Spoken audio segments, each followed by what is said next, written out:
Welcome to the next episode of Holistic Touch podcast. My name is Agata Malczewska, and today I will share with you more information about what to pay attention to before you will participate or maybe even sign up for a psilocybin ceremony. As you maybe heard before in the episode number 1, I guide shamanic ceremonies since 2022, but I have had my own experience with joining psychedelic ceremonies or sessions for over 7 years. So the first session that I've joined was in 2017. And during that time, I noticed that there is so many different approaches coming from different guides or facilitators. Before signing up, sometimes it happens that some participants will share with me stories about their previous experience that sometimes might be good or not really. And then it's mainly related to the guide and the person who was taking care of them during that session. So why is that? Why some of the psychedelic experiences, guided experiences, can be really good for us? We will have great memories. We will also feel well taken care of, while sometimes we will feel on the other spectrum, like we will never go back to that place or to that person. Nowadays, there is more and more people who are doing this work, who are guiding psychedelic experiences. And that might be the reason why the experience can be sometimes also difficult or negative. There's more people offering that work on the market, and I can tell you, while I live in Amsterdam, I can see that this is getting more popular. So psychedelic journeys are becoming now definitely more common and more available. And also speaking from my experience living in Amsterdam, that is one of the most popular cities, I think, worldwide, with easy access to psychedelics and having legal access to psilocybin. I can see that with every next, let's say, quarter, it's easier to find a guide. So it's not a bad thing. It's great, actually. So you can find a guide or a facilitator because there is different types of guidance. And I covered it a little bit already in the episode number 1. And I'm sure I will be talking about different type of guidance also here in the next minutes of this episode. Variety on the market, having better access to psychedelics is definitely good. And it's definitely something that shows that there is more need for the session and have access to it. So it's great. But more choice we have, then more we have to be careful. It's important that we pay attention to whom we want to trust and with who we want to go on this journey. Tip number 1, choose your guide or facilitator well. What does it mean? Do your research. Read about this person. Maybe you're lucky enough that someone already experienced the session with that person, so they could recommend them to you. And then you can check with that person, how was their experience, and how did it go for them. Ask if that person in general felt safe with the guide. Did that person feel that everything was done in the right place, or maybe there was something feeling off? And by the way, if something feels off, it's a red flag. You don't need an explanation for that. Just listen to yourself, listen to your gut feeling, and just don't do it. If you feel something is not right, don't do it. But okay, you found a person, you found a guide that you might be interested in, you might want to do the session with them, and you're not sure if that is a good idea. As a next step, do your research. Go to this person's website, to this guide/facilitator's website. Maybe they have social media. Very often in the case of that kind of area, they don't. But if you're lucky enough, maybe you will find it. Once you're on their website, you have probably most likely and hopefully, fingers crossed, all the information that you need about their education, preparation, maybe even story, why they do what they do, and qualifications for doing that kind of sessions. If you can, contact that person directly. See how they're going to handle the topic of signing up. From the stories from my participants, when they were not happy with the previous facilitators, They also shared that something that was not sitting well with them, that sign up was done just like this. So you could just confirm your participation by clicking. That's one of the reasons. So there was no conversation before, no intake, no questions from both of the sides, just immediate sign up. Why it's not a great idea to have an option to immediately have confirmation of your participation in a psychedelic ceremony without any kind of conversation. Because first, it's important to check if you're a right fit with your physical and mental health. There's a lot of contradictions that have to be checked and confirmed. If you are really qualified to be part of the ceremony, it's only for your own good. And also, to be fair, for the good of the rest of the group. Psychedelics can create beautiful journey and can be an amazing experience, but they do also work on your mental stage. So you need to be fit for that and you need to feel stable. That's very important. As you probably know, mental health is extremely important when it comes to joining the ceremony. Psychedelics are very helpful with fighting depression, PTSD, and many others. However, there are some certain conditions that you have to be very careful while joining sessions with psychedelics. It's important to check if you're under any care of psychiatrist or maybe if you're taking any medication, and so many other examples.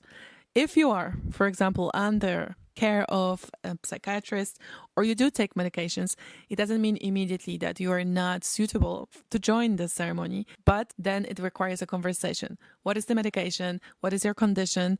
And seeing if you are really okay in going through something that can be challenging. So those are important things that your guide, facilitator should check with you before to also make sure that you are safe and other participants will be safe too. Another thing that my participants mentioned that somehow struck them was a bit weird was immediate conversation about money. Doesn't matter what you're coming with or what's the situation, but just like, okay, sign up, pay, and let's do this. And while for a guide, this is also work. So absolutely the exchange money is involved and that's normal. And there is nothing wrong to be paid for that work. I actually think it's important to be paid for that work. But in this case, in my opinion, money shouldn't be the first topic to discuss. And also for the guide, this shouldn't be the first thing that you are the most interested in, that you have money on your bank account before you even make sure that this person will definitely be suitable to work with. If you have a chance to have a conversation through phone or exchanging emails or having a chat, I would really advise to use that opportunity so you can talk and discuss all your doubts, but also ask questions. You should never be afraid to ask questions, and they are a very important part of joining such a big event like psychedelic journey. If you really have any type of conversation before, ask them what are their preparations and what made them to do this work. It's usually very interesting to know what are the motives for the person who are guiding sessions like that, and there's many stories behind that. And sometimes those stories can really make you realize, yes, this is a great fit, I really want to do it, or nope, thank you, absolutely not a great fit. When it comes to motives, they can also raise some awareness and there can be some flags lighting up. It can be green or red flags. So pay attention to that, and whatever you see, really make a mental note for yourself and follow your gut feeling. I know I already mentioned that, but I cannot repeat that enough because our intuition, especially in choice with facilitators or guides, it's very important, and I do feel it's crucial. Sometimes also the motives can give us a feeling that it's not really right reason for doing what you're doing. So that can also be related to some type of toxic guides or teachers. And this topic is very important and also very close to my heart. So I'm sure I will be also covering that in another episode. Next, what to pay attention to and ask the person before. The space. Where are the ceremonies taking place and what is provided for you during that time? Sometimes there are situations that there is nothing provided. You have to bring, for example, yourself everything, including mat or mattress, blanket, and anything that you need. And that's also okay, unless it's not clear to you beforehand. Because during the session, it takes the whole day, a couple of hours, usually around 5, sometimes 6, maybe less, it really depends. But you need to have comfortable space and you need to be able to lay down, cover yourself with something because body temperature usually changes and you need to feel just good during the session. So this is also important that you know what you need to have during the ceremony or what it will be already waiting for you there. The importance of space and the equipment, it's important for your own comfort, but not only because of that. It's good to know what kind of space will be used for the ceremonies, because like I said in the episode number 1, the space also provides the whole experience. The space and the surroundings, they can support you during the journey, which is usually nature and being in the quiet surroundings. So if you have possibility to choose the space with the nature, yes, go for it. Why I put so much emphasis on the space that has some access to the nature and the quietness. Let me tell you a story. I've been to one of the ayahuasca ceremonies here in the Netherlands a couple of years ago.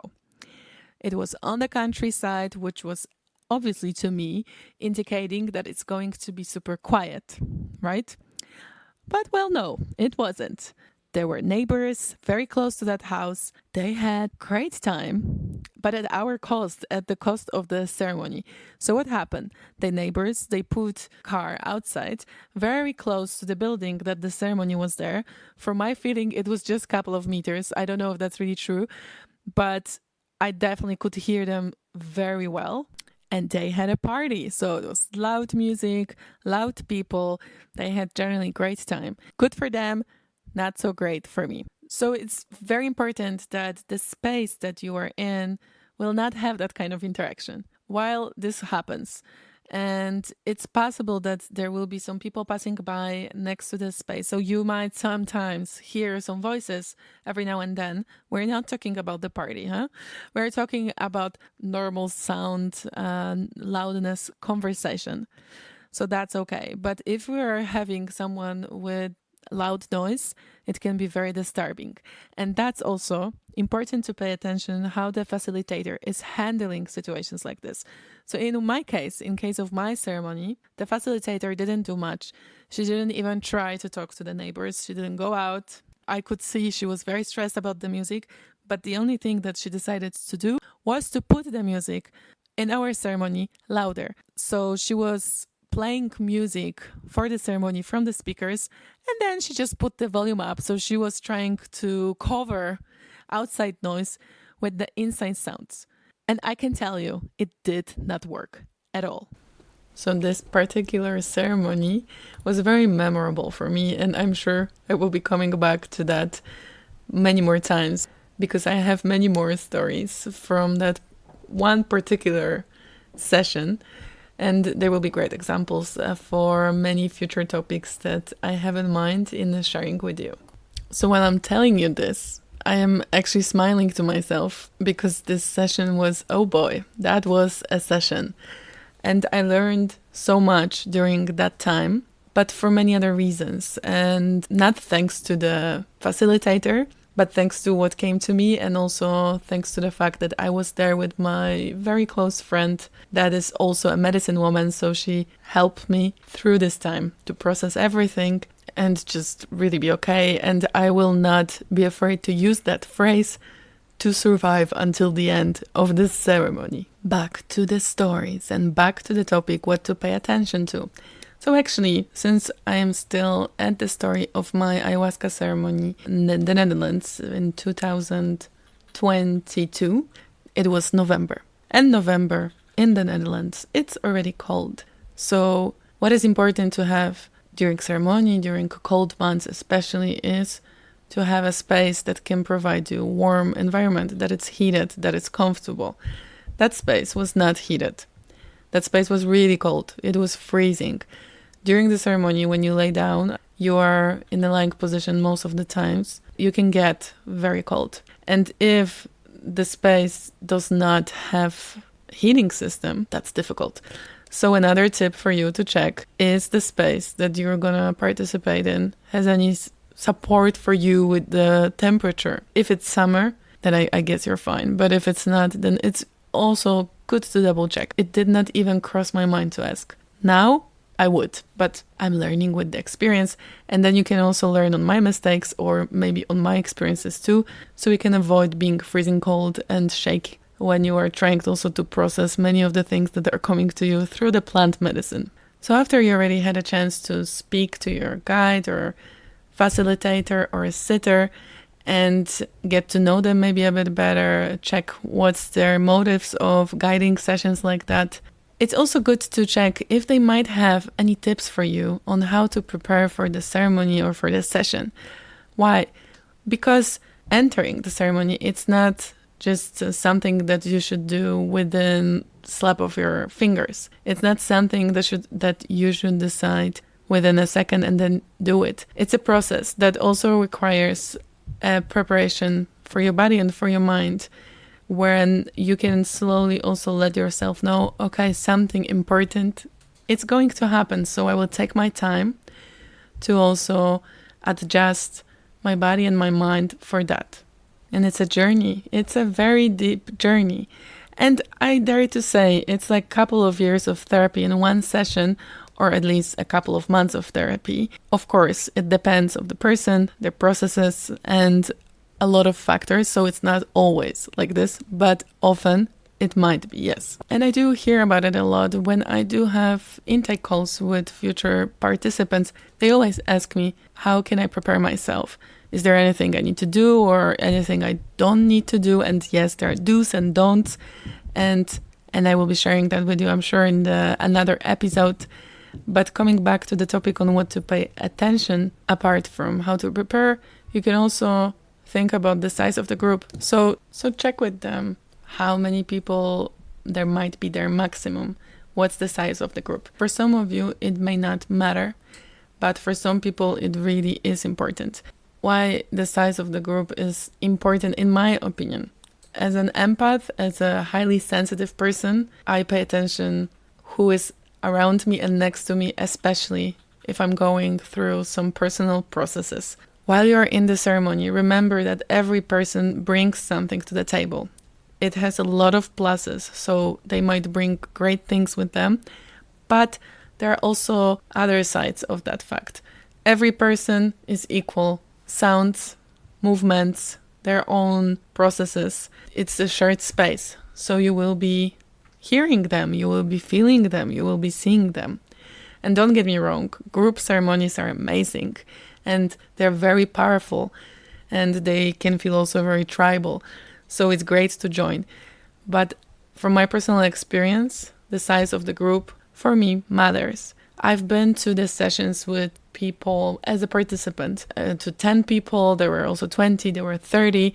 And for me, the 30 was already too much. Up to 20 was okay. That's why when I guide my ceremonies, I do sessions maximum so far up to 12 people, also mostly because of the spaces that I'm doing, and that's the more or less the size. But because I know what kind of difference it makes to people, at the moment I would not choose to do sessions bigger than, I guess, 15 people. There are people that I know, they joined ceremonies with big groups, above 50 people, and they said it was fine for them. The conditions were good, they were taken care of, so they had a very good journey. But for me, it sounded like a nightmare. I would definitely not be able to focus, to feel intimate, to feel as well like I'm going through something in the conditions that they're really the best for me. So definitely it's a very personal preference, and for you it might be totally okay. But let's remember that during the ceremony you are more sensitive, more open. So you will hear, see, feel more than on a regular basis. Some of the participants will cry, some of them they will laugh, some of them they will need a conversation with a guide, some of them there will be whispering, some of them will be using tissues, blowing their noses, mostly after they cried. So this is all creating some kind of experience. And it's important that it doesn't bother you. What else is important to check with your guide? first of all, dare to ask anything that you really want to and that seems important to you. I remember once I had an intake call with a participant, and I could really see she was very well prepared in terms of questions, that she had them written down and she thought about it before. So she had a lot of questions, great questions, and I was very happy about it because I could tell that it was important to her and she really wanted to know things that would make her feel safe and sure that she's ready to join the ceremony with me.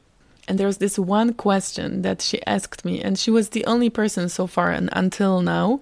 And the question was, have you ever had an incident at your ceremony where someone was taken to the hospital or died?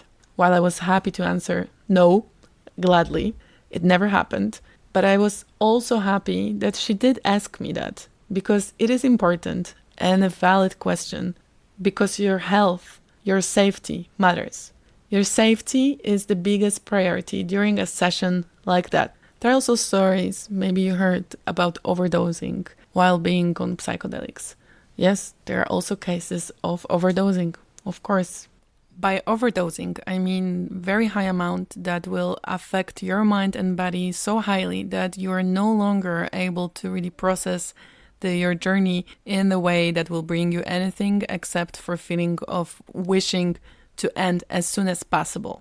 Basically, you're entering a phase of surviving and just wanting and waiting when it's going to be over.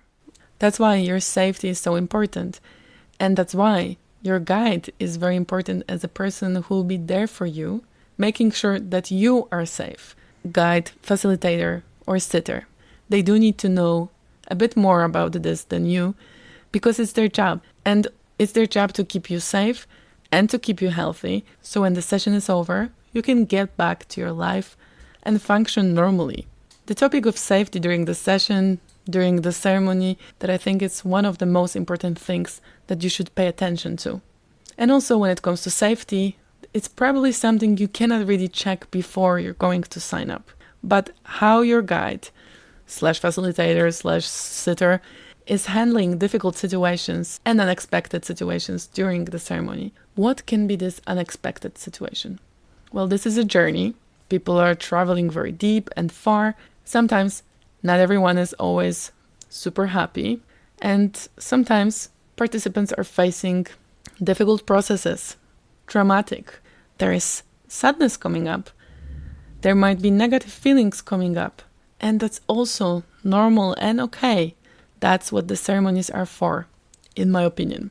So that's not the difficult situation when someone is facing something challenging. But the difficult situation might be in a moment when someone from the participants is acting a bit above the average, let's say, when it comes to their behavior. I mean, when it starts to be distracting to other participants. When your journey is interrupted by other person's behavior, for example, maybe someone can be, let's say, screaming or expressing vocally things very loudly. Someone is making loud noises, uncontrollable noises. How is your facilitator or guide going to act upon it? Are they taking care of the rest of the group and that person? Or are they just leaving to be everyone and basically you have to handle yourself? And that's your problem at the moment. I have been, as a participant, at the ceremonies where things like this happened. And the behavior of the guidance was crucial to my journey and the outcome of that journey. How they handle it had a significant difference on how I felt, how I was able to process what happened as well with the other participants. And as I said before, you cannot probably predict before joining the session how your guide exactly will handle it. But if you are in the session where things like this are happening and you don't feel that you or this person has been taken care of, I would advise to, first of all, give a very direct feedback, very clear, after the session to the guide, and then also to think twice if you want to rejoin the session with that person in the future. Next point, what to pay attention to, is the integration process. And the integration process is very important, and that's also something I will be talking more and more in the future episodes. You can also ask beforehand what is the integration process after the ceremony, and if they have any kind of advice or proposal for you how to handle integration process. What can be the advice? I think one of the best and easiest solution is to offer a follow-up call. It can be a group call or individual one-on-one call, but any kind of check-in with you after the ceremony, usually done within 1 month. Maybe sometimes it can take a bit longer, but it's good to also have that option to know that whatever you're processing, whatever you are dealing with, after the ceremony, after the session, you have a chance to talk to the person that was there with you and that has a knowledge that can help you to go through this. So summarizing, what are the most important points, what to pay attention to before you are going to make the final decision of joining a session with psychedelics? What your future facilitator or guide should have. Definitely important that this person is the one that serves steady and supportive presence while you experience your journey. This person should be able to help you out whatever you may need. It should be someone that you trust and with whom you feel safe. I understand that trust can come within time, so if it's a new person, you just met them before the ceremony, it might take time, but the general feeling should be that you are able to dive deeper in the presence of this person, so there is some kind of trust built from the beginning of this session. And this is also the person that you should be able to approach in any situation with openness and who will bring you a calm and balanced energy around you. This is the person that's supposed to support you both practically and emotionally. Great if this person cares about you, even if you just met, but on the guide level, cares about your journey, how you are feeling and how you will feel and what you will take with you home after the session. And this person also cares about you during the session with the simple things, like for example, bringing you a cup of tea when you need it, but also is aware enough that you should not have this cup of tea when it's, for example, still boiling hot, but you might not know about it when you are on your journey. And so all of those are those little things that are so important for the facilitator to have. And trivial things like going to the toilet. Sometimes it's easy to walk, but sometimes not. So this person might also need to walk you to the toilet, take you out for a walk. So it should be a person that rather feel your vibe and ask the right question.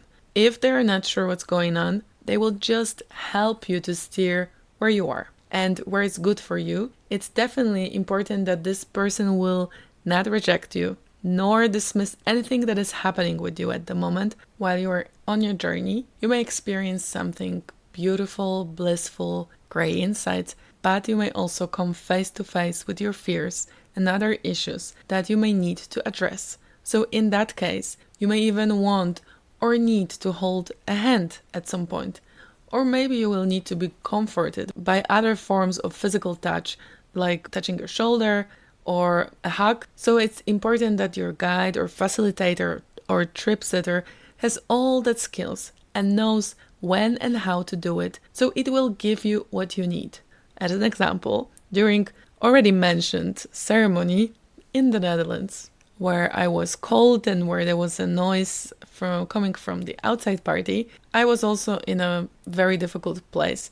I was crying a lot, I was scared, and what I needed was a support in giving me the strength, in helping me to walk through what I was going through. But bless his heart, one of the facilitators really didn't know how to help me, and he came and he started to hug me.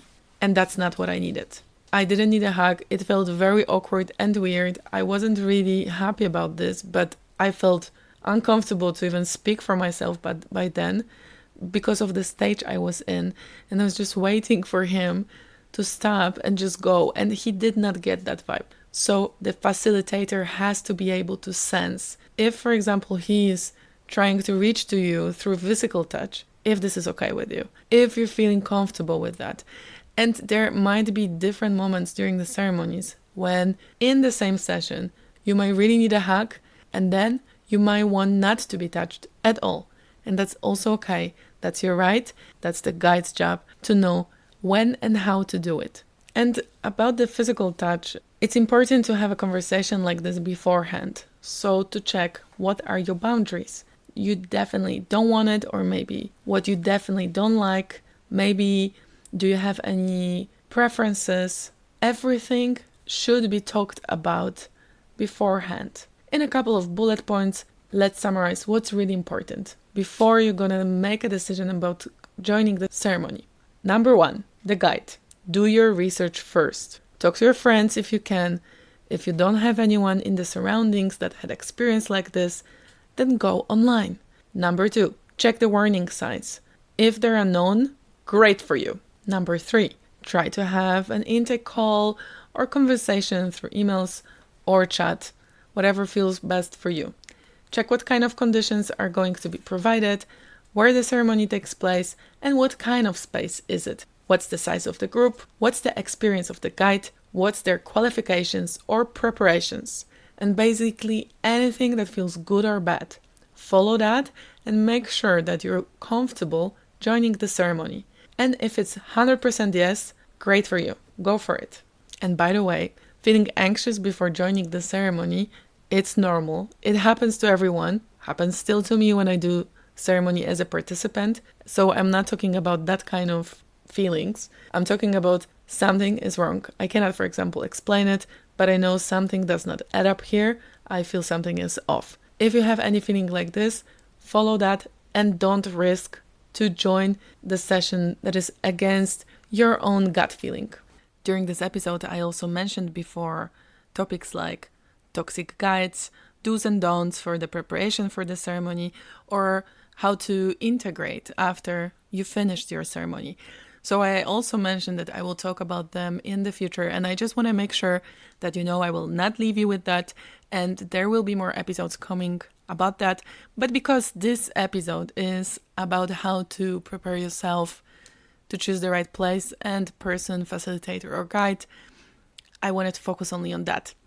So hopefully you will stay with me until the next episodes where I will be covering those topics. And for those who got with me until the end of this episode, I will tell you a little secret. This is the second take that I did for this whole episode. So I already recorded it a week ago. I was so proud. I did it in one day, and then I had like very good flow. And I thought like, yeah, next episode is done. Great, booyah. But then I asked my husband to listen to it. He's always my go-to person. He's checking all the details, also technicalities, the sound. He's also very passionate about this. And then he listened to this episode, and then he looked at me with the face, how should I tell her this? And he said, oh, I think you used the wrong microphone, the one that is from your laptop, not the external one. And it all sounds like it's recorded from the tube. So you have to record it again. And at the beginning I thought like, nah, he's exaggerating, so I'm sure it's not so bad. But well, I listened to it again, and yes, he was right. So here I am. I recorded the same episode for the second time, so I really hope that you enjoyed and you found it useful, as this is my first podcast ever, and I am new to all of this. I am also learning with every new episode, with more of the recordings, minutes that I do. You may notice now maybe slightly a bit difference in the sound and in the pronunciation. So thanks to my dear husband and my friend who is a filmmaker, I got a pop filter. In case you've been wondering, what is this magical thing that she's talking about? A pop filter or a pop shield or pop screen is a noise protection filter for microphones, and it helps to reduce or eliminate popping sounds. Hopefully you will hear this great difference. I already feel much safer because I did notice that those sounds were really present in the previous episode. So just enjoy. Hopefully you will also really see the difference. From this place, I'm curious to know if you have any other points to add to that topic, if there is anything that you thought I should mention but I didn't, or if you want to suggest maybe what are the topics that you would like to hear about in the next episodes. If you have any suggestions, if you have any questions, you can always contact me through my email, hello@agataholistictouch.com, or go to my Instagram profile, agataholistic.com. Thank you for joining this episode. I hope you enjoyed. I hope it was helpful for you, and maybe it will also help you to choose the right person, choose the right ceremony. And if you want to join any of my sessions, go to my website www.agataholistic.com and check upcoming dates for shamanic psychedelic ceremonies. Thank you for listening, and until the next time,